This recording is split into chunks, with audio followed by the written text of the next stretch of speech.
Hey guys, it's Bobby Legs, and today I want to talk about the top 5 reasons why I will not be buying a Rolex in 2020.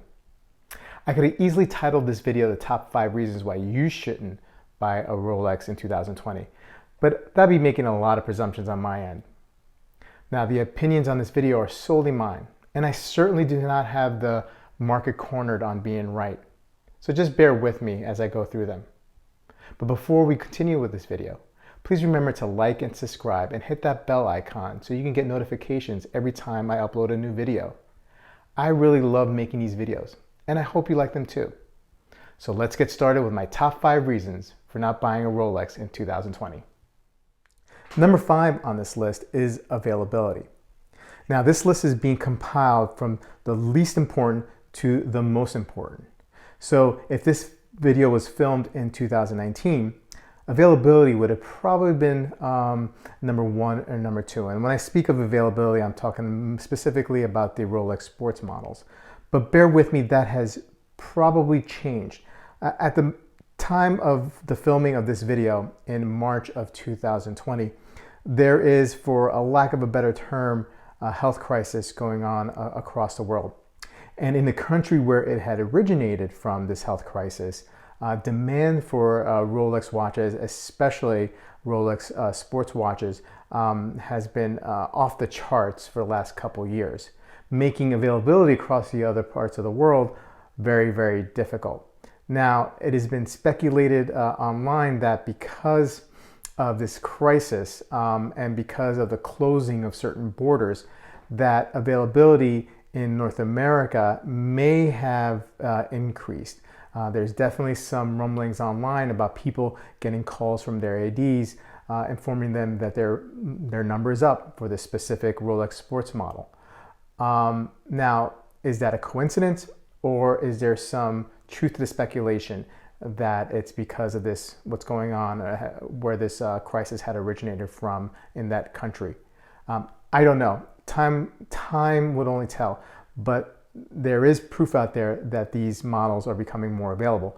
Now, I visited a couple ADs. I haven't seen them, maybe because I've never purchased from them in the past, which also is another strike against availability.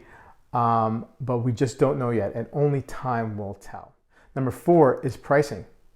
Even with the alleged loosening of inventory, the likelihood of me finding a new Rolex sports model or buying one from an AD is practically nil. So my only option is to go to the pre-owned or used market, where premiums are still astronomical. Even if I wanted to find a 13-year-old Submariner, and I use 13-year-old because I'm referring to the 2007 Submariner, the watch in 2007 that I originally wanted to buy, but I ended up buying something else because I was convinced by the salesman, you don't want that, you want this, and I was a sucker.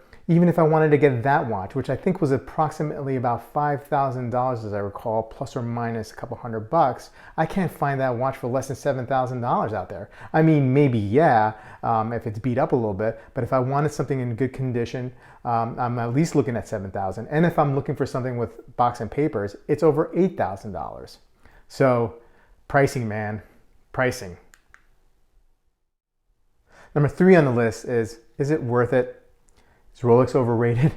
I mean, you got the availability issue, you got the pricing issue. One of the things that this has opened up my eyes to is other brands and other brands of horology. Technically, some of these brands, Rolex couldn't even carry its lunch. So, is it worth it? Is Rolex overrated? And I feel personally, for me in 2020, yes, it is.